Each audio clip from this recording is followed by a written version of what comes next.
Hello, boys and girls. For this activity, you're going to be listening to The Very Quiet Cricket, and it's one of my favorite stories, so I hope you like it too.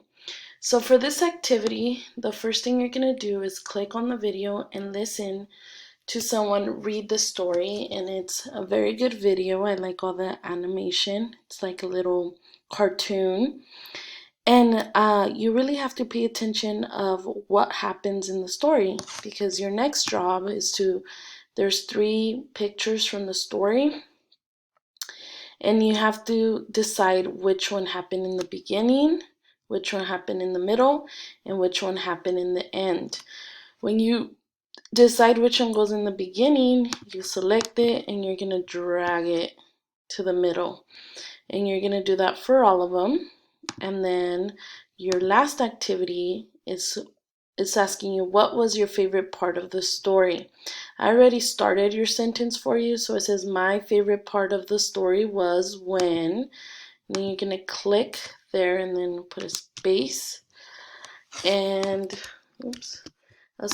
and you have to decide what was your favorite part and type it out. For example, my favorite part was when, and I don't want to tell you because I don't want to tell you what happened in the story, right?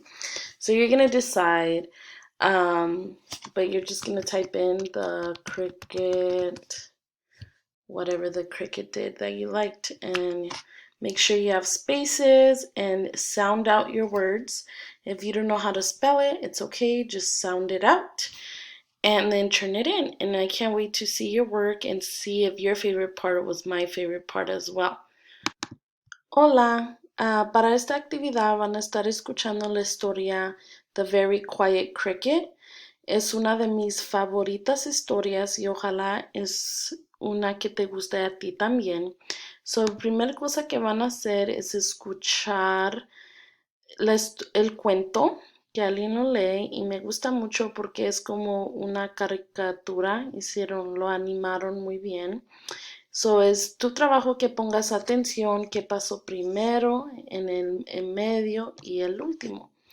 So, tienes que poner mucha atención. Y luego tu trabajo, aquí puse 3 retratos de la historia que no están en orden. Y tienes que poner aquí qué pasó al principio, en el medio y al último.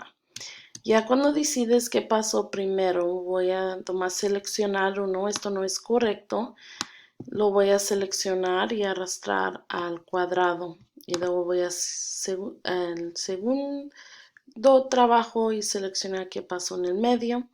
Y luego al último, mi pregunta para ti es, ¿qué fue tu favorita parte de la historia, del cuento? Yo ya empecé tu oración. Mi favorita parte del cuento fue cuando, y no voy a escribir qué fue mi favorito, porque no te quiero decir de qué se trata la historia, ya que vas a ver este video antes de oír el cuento. Entonces, nomás voy a poner algo para que vean. Cuando el grillo, y voy a seguir que fue mi favorita parte. Es muy importante que pongan espacios, que traten lo mejor de usar sus sonidos que escuchan para escribir de qué fue tu favorita parte. Si tienen preguntas, no duden en mandarme un mensaje, y no me puedo esperar a ver de qué fue tu favorita parte. A lo mejor tenemos la misma favorita parte.